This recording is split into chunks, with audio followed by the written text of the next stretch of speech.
Welcome to Truth for Life Weekend.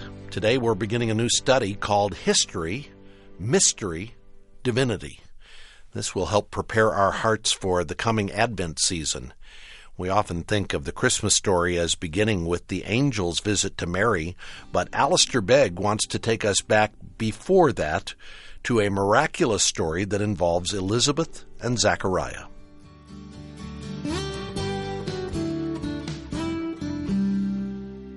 I invite you to turn with me to the Gospel of Luke and to chapter 1. And we're going to read together the first 25 verses of Luke chapter 1.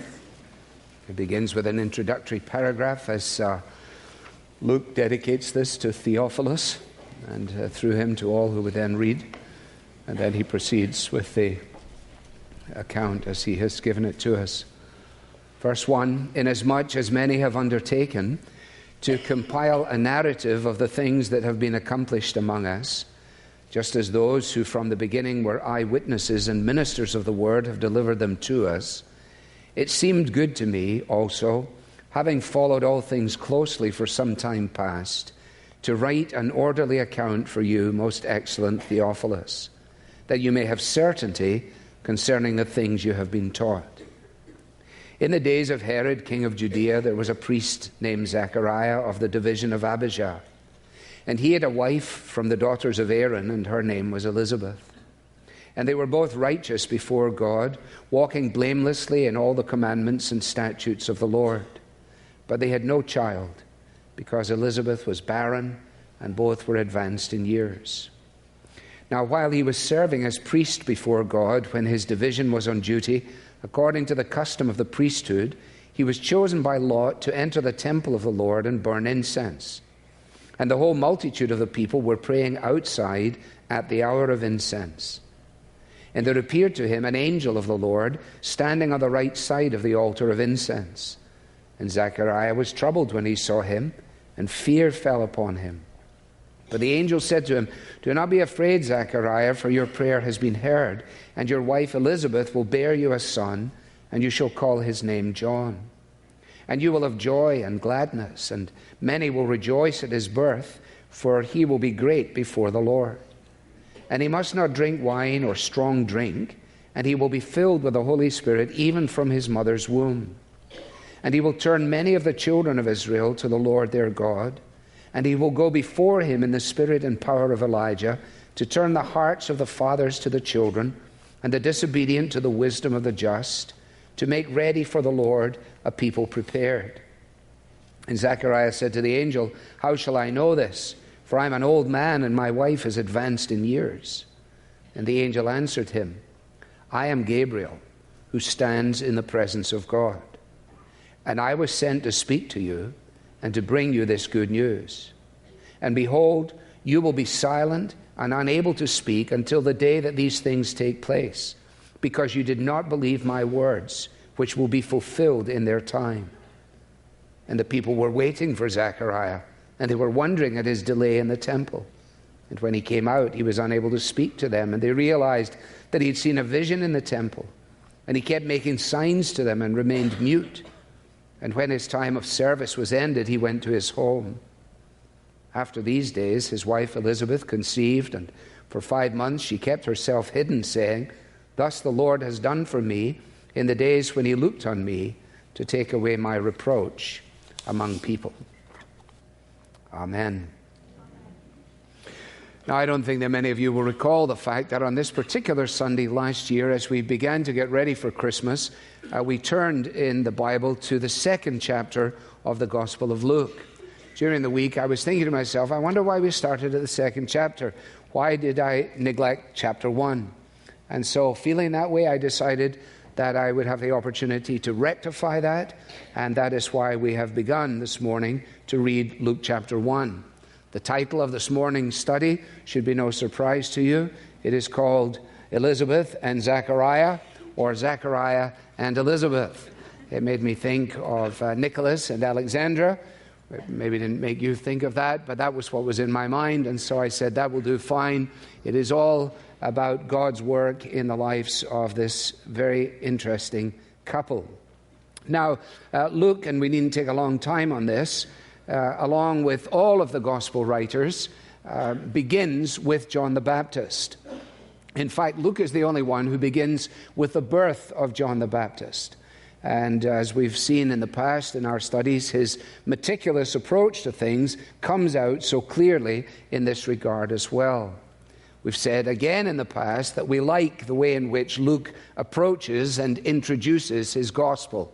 There's no sense in which we have a notion that this gospel, this material, has appeared in some dramatic or bizarre fashion, that he was told to go to a place in the wilderness and he found it under a tree, or it was found in a big golden box, or the kind of thing that mythology is marked by.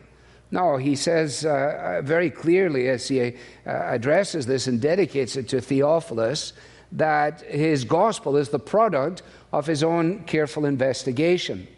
He has gone to the sources, he's gone to the eyewitnesses, and he has done so, and his purpose has been to provide such a record of these things that Theophilus, and all like Theophilus who would read his gospel, will find that they have grounds for certainty in relationship to these matters. And we do well to remind ourselves of the fact that Luke and the gospel writers, along with him, the others with him, describe these things out of the ordinary things, dramatic things, interventions from the heavens. These things are described within the framework of everyday, ordinary life. So you have extraordinary occurrences set within ordinary life unfolding. In fact, it occurred to me this week that if Luke had been setting out, as some suggest, to deceive his readers, to create a kind of mythological account whereby people might be led astray, then frankly he did a really poor job of it. Because he is very precise in his history, and he is equally clear in his geography. If you were setting out to hoodwink people, you ought not to tie yourself so clearly to these precise historical figures, or to a geography that anybody with an atlas can actually go and find. In reading through the infancy narratives, again, in preparation for these studies, I have had three words in my mind that have just helped me navigate. They're not an outline for a talk, but I want to mention them to you. These are the words I've had in mind: history, divinity, and mystery. Divinity being the study of the divine or the study of God. For divinity we could have said theology, but I just like divinity better this week. All right? So every so often you ought to be saying to yourself, divinity. Mystery. History. So it is with history that we begin. As you will see in verse 5, after his introduction, he immediately ties himself down with the phrase, "in the days of Herod, king of Judea." The historical element is straightforward, isn't it? This is the Herod who is referred to in some places as Herod the Great. His greatness extended to the things that he managed to build and some other dimensions of his leadership. But greatness could never have been a designation of his character. Because in short order, Herod was a nasty piece of work. By any standards at all, he was not a nice person. He was tyrannical, he was cruel, he was suspicious, and he was vindictive. Edersheim, the commentator, says that as long as he lived, no woman's honor was safe and no man's life was secure. The word on the street was, it was safer to be Herod's pig than to be Herod's son. He was detested by his subjects. They abhorred his deeds of cruelty. Deeds of cruelty which readers of the Bible identify and tie to one specific instance, which is also recorded for us later in the Gospel, namely of his act of malicious spite, whereby in being unable to get access to this child who had been born in Bethlehem of Judea in the days of Herod the king, he determined that all of the boys under the age of 2 that were living in the area should all be put to death. That's what we know from reading our Bibles. But if you've read secular history, you will know this, that his vengeance and his cruelty and his bloodshed were of such proportions that by and large Jewish historians did not even mention in their writings the murder of the innocents. It was simply lost, if you like, in the vast scheme of the atrocities that marked Herod's reign. There was no way that it was making it onto the front page. It was a small paragraph buried somewhere on page 3. So when you read in the days of Herod, king of Judea, what you need to understand, what we need to understand is this, that might be equated to in the darkest and most evil days that men can remember. So if you read it and say, oh, well, there's a king called Herod, without the understanding of what is conveyed by that, then we immediately go wrong. That's why it's important that when we read our Bibles, we actually think. In the darkest and most evil days that men can remember, in the darkness, in the evil, God was getting ready to turn on the lights. God was getting ready, if we might say reverently, for Christmas Day. He was about to turn on the lights. He is preparing the way for the arrival of one who is not himself the light, but whose existence was to point people to the light, the true light of every man was coming into the world, namely in the person of the Messiah. And so the first thing to notice this morning, simple and yet important, is this, that God is at work in the darkness. God is at work in the darkness. There's 400 years have elapsed since the last prophetic voice. The prophets have apparently dried up. Silence and darkness. A deep, deep societal darkness. And in the middle of all of that, the temptation for the people of God to say, where is God now? What will God do? Has God forgotten? What about his promises? What about all the things the prophet said would happen?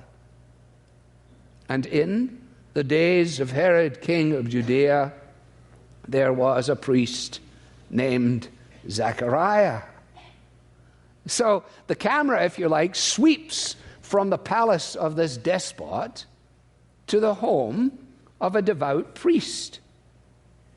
Now, this priest did not come from the equivalent of Canterbury in English terms. He really came from like the Yorkshire Dales. He came from the hill country, a sort of inauspicious background. That's what makes it all the more wonderful, that God is at work in the darkness, and that God is at work in ways that are not immediately apparent. Both of those things are very important. If I had $1 for every time people come and tell me about how dreadful everything is, how dark the world is, how America is this and that and the next thing, I could take everybody out for a very good meal. I'm not unfamiliar with the context in which I'm living my life.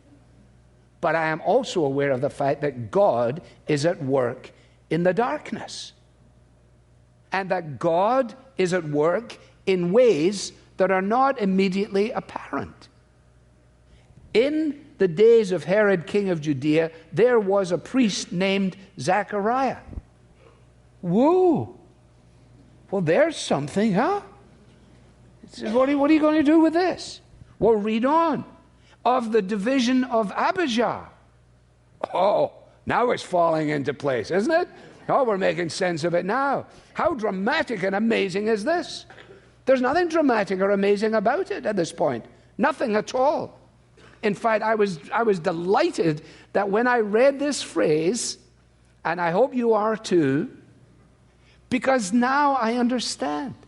For in 1 Chronicles 24, when we waded our way through 1 Chronicles 24, and we said, what is all this, the divisions of this and the divisions of that and the divisions and the divisions? And then I said, oh, wait a minute, that's what it is.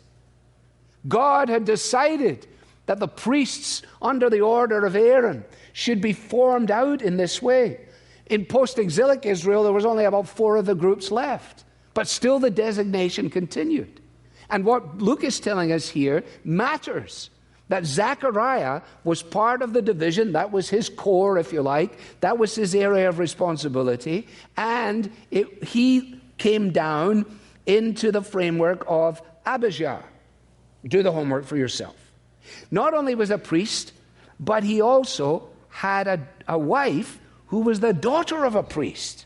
So that's really nice. This is a nice family. He's a nice boy, Zechariah, and he has a nice wife, and she is the daughter of a priest as well.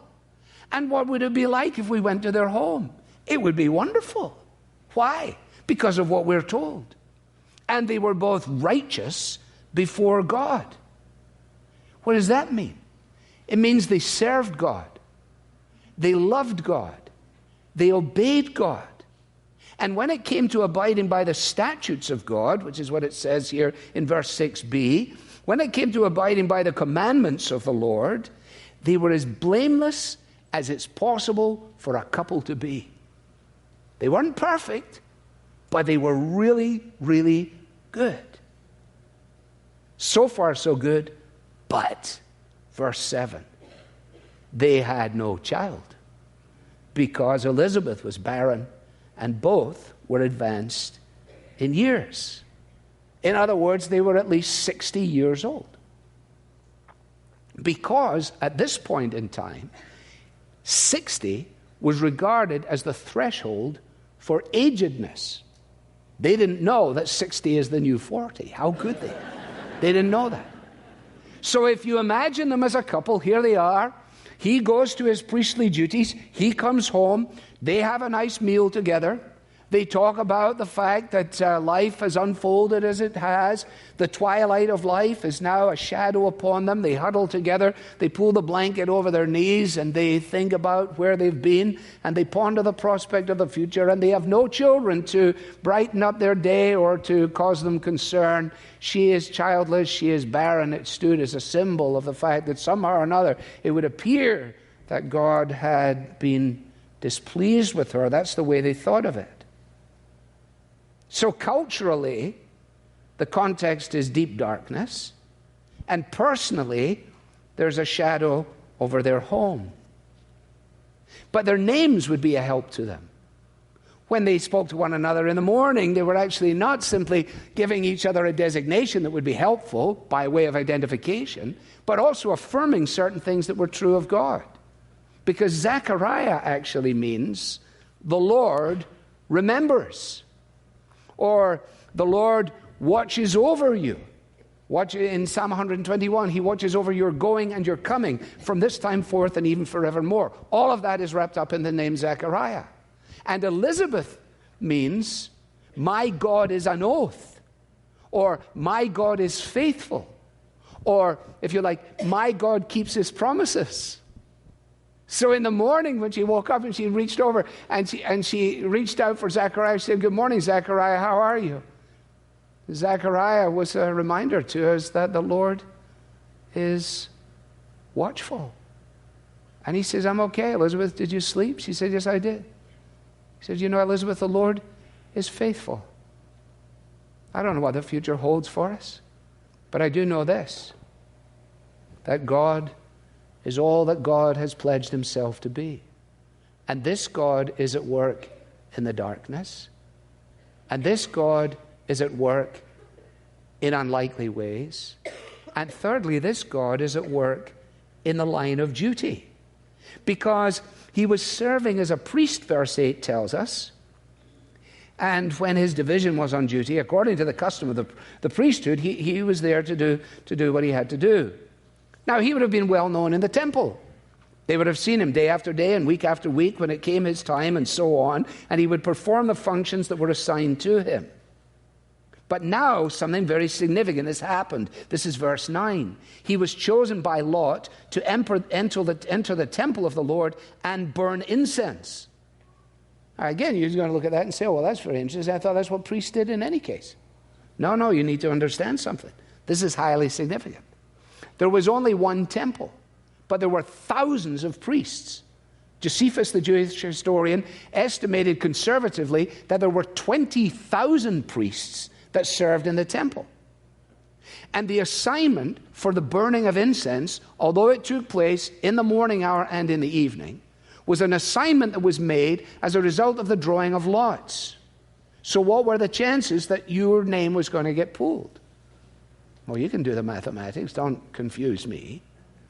It wasn't strong. In other words, what is described here in verse 9 is essentially a once-in-a-lifetime event. All right? So in the course of his routine activities, he is now given an assignment which is a privilege and which is largely unique. And the whole multitude, verse 10, says that they were praying outside at the hour of incense. So that within the temple courts, there were various courts. He is now going into the holies, not the holiest of the holies, but he's going in there to perform his function. And in the courts, the multitude has gathered and they are praying at the time of the burning of the incense, praying outside at the hour of incense. So it was a very specific thing. And there appeared to him an angel of the Lord. Just when he's got his chance to do the one burning of incense routine, he gets interrupted. Before he can get the whole thing put in place, an angel of the Lord. Mystery. Angels. Mysterious.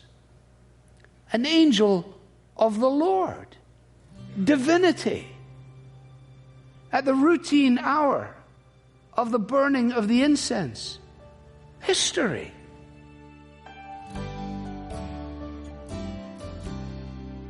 A fascinating start to our series called History, Mystery, Divinity on Truth for Life Weekend with Alistair Begg. Here at the beginning of November, Christmas might still feel like it's a bit on the horizon, but with the rush of the holiday season, it will be here before you know it.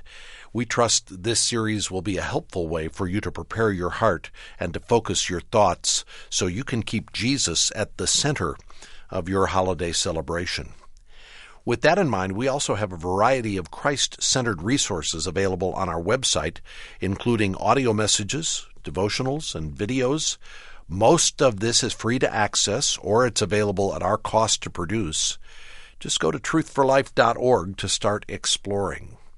Plus, while you're there, you have the option to request this complete series, History, Mystery, Divinity, as a free download or on CD or DVD. Again, look for History, Mystery, Divinity at truthforlife.org.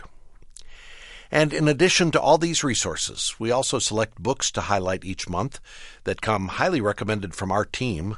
Right now we're featuring a book titled The Glory of Grace, an introduction to the Puritans in their own words. Have you ever wondered who were the Puritans? What were their goals? And are their teachings still relevant for our lives today? Well, in this fascinating book, you'll find answers to those questions as you make the acquaintance of 10 men and 1 woman who bravely lived for Christ in the 16th and 17th centuries. In their own words, Puritans like Thomas Goodwin and Anne Bradstreet, Richard Baxter, all speak to modern-day believers on subjects like cultivating contentment, dealing with loss, and everyday discipleship. You'll gain first-hand knowledge about why Puritan writings have regained popularity in recent years. Learn how to request the glory of grace when you get in touch with us today. Just go to truthforlife.org to find the details. Again, that's truthforlife.org. I'm Bob Lepine. Join us next weekend as we continue our new series called History, Mystery, Divinity. This program and the Bible teaching of Alistair Begg is furnished by Truth for Life, where the learning is for living.